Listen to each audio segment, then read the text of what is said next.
कर्नाटक में जारी हिजाब तनाज़े को रियासत में गरमाने की मजमून कोशिश करते हुए निजामाबाद के बीजेपी रुकन पार्लियामेंट धर्मापुरी अरविंद ने कहा कि हिजाब की आड़ में मुखालिफ मोदी ताकतें मुल्क में एकजा हो रही हैं।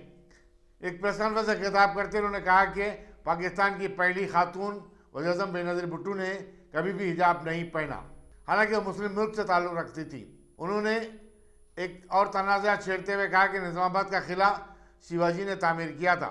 टीआरएस और बीजेपी के कारकुनों के दरमियान हालिया झड़पों पर डी अरविंद ने कहा कि हिंदुओं को गैर ज़रूरी तौर पर आपस में लड़ने से गुरेज करना चाहिए। उन्होंने कहा कि निजामाबाद में कमल खिल चुका है, चुनाचे पार्टी को जिले में मजबूत बनाने की जरूरत है। सूरमा सुंती कलमा ఈ 6 అంశాల కుట్ర దేశవ్యాప్తంగా ఈ కుట్ర చేయడానికి నరేంద్ర మోదీ గారి వ్యతిరేక శక్తులు ఏకమవుతున్నాయి। ఒక మైనారిటీ ముసుగులో 30 కోట్ల మంది ఉన్నాక కూడా ఒక మైనారిటీ ముసుగులో ఈ 6 అంశాల కుట్ర దేశవ్యాప్తంగా ఇంప్లిమెంట్ చేయడానికి భారీ ఎత్తున రాజకీయ కుట్ర చేస్తా ఉన్నారు వీళ్ళు। హిజాబ్ ఇస్లాంలో కంపల్సరీ కాదు, అనేక ఇస్లామిక్ దేశాలలో ఎవరు కూడా హిజాబులు ధరించాల్సింది కంపల్సరీ కాదు। ఒకప్పటి పాకిస్తాన్ ప్రధానమంత్రి బేనజీర్ భుట్టో హిజాబ్ వేసుకోకపోవు। ఇక్కడ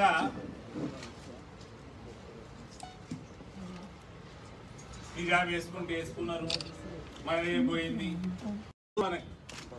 ఇవాళ కన్ను తెరుచుకోకపోతే బైన్సాలు ఏమైతుంది, మనకి మోర్రు సాఫ్ అవుతాయా అనేటోడు మంత్రి ఉంటే ఇలా హిందూ సమాజం మటుమాయమయ్యే పరిస్థితి ఉన్నది। నిజామాబాద్ ఇందూరు గడ్డ మీద రాజకీయ కొట్లాట మొదలు కాకంటే ముందే అయిపోయింది। ఇవాళ ఎలక్షన్ పెట్టుండ్రి, స్వీప్ చేసి పడుతుంది ఇందూరు జిల్లా। ఇక కొట్లాట రాజకీయం కోసం కాదు, ఎలక్షన్లు గెలవనికే కాదు, ఇక కొట్లాట హిందువులని ఐక్యం చేయడానికి।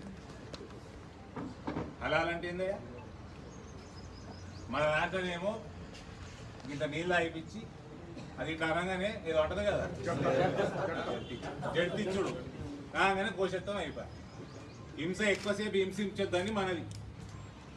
వాళ్ళదేమో సగం మేడ పోస్తారు, ఇక అది కొట్టుకొని సచ్చే వరకు ఆగుతారు, అదొక పైశాచిక ఆనందం। ఇవాళ వాళ్ళు హలాల్ మాంసం తింటారని మీకు ఏదైనా హలాల్ గాంధీ ఏదైనా దొరుకుతున్నదా? దొరకలేదు। అంటే ధర్మం విడిచిపెట్టిండ్రు కదా హిందువులు। మరి ఈ 100 కోట్ల హిందువులు 5 లక్షల కశ్మీరీ పండితులని 32 సంవత్సరాల నుంచి ఇళ్లకి దూరం చేస్తే ఇయ్యాలటి వరకు ఏం పీకలేకపోయారు। హలాల్ తింటూనే ఉన్నారు, హజా ఇంటూనే ఉన్నారు, ఇక ఇప్పుడు హిజాబులు దొరుకుతారా? ఇప్పుడు హిజాబ్ లొల్లి స్టార్ట్ అయింది। ఇక దీని తర్వాత సూర్మా పెట్టుడు పెద్ద పనే అండి। సూర్మా పెట్టించుడు, సూర్మా పెట్టినాక ఇక పట్టుకొని పోయి సుంతీలు చేపిస్తూ ఉంటారు। 4 సంవత్సరాలు లాగుంది, కళ్ళు తెలుసుకోకూడదు ఇక మీరు। ఇక దాని తర్వాత మిగిలింది ఏంది? 6వ అంశం కల్మాజాది। కల్వకుంట్ల చంద్రశేఖరరావు 2014-18 మేనిఫెస్టో వాళ్ళ టీఆర్ఎస్ పార్టీది ఎప్పుడో పొందబెట్టింది। ఇప్పుడు ఆయన కుట్రపూరితమైన మేనిఫెస్టో మన ముందర పెట్టింది, తెలంగాణ సమాజం ముందర పెట్టింది ఇగో ఈ 6 అంశాల మేనిఫెస్టో। భారతీయ జనతా పార్టీ నాయకులు శివాజీ విగ్రహం స్పాన్సర్ చేసి, ఏమంటారన్నా స్పాన్సర్, శివాజీ విగ్రహం దాదా చేసి అంత పెద్ద మనుషులం కాదు కానీ శివాజీ విగ్రహం సహాయం అందించి వీళ్ళకి అలవాటు అయిపోయింది టీఆర్ఎస్.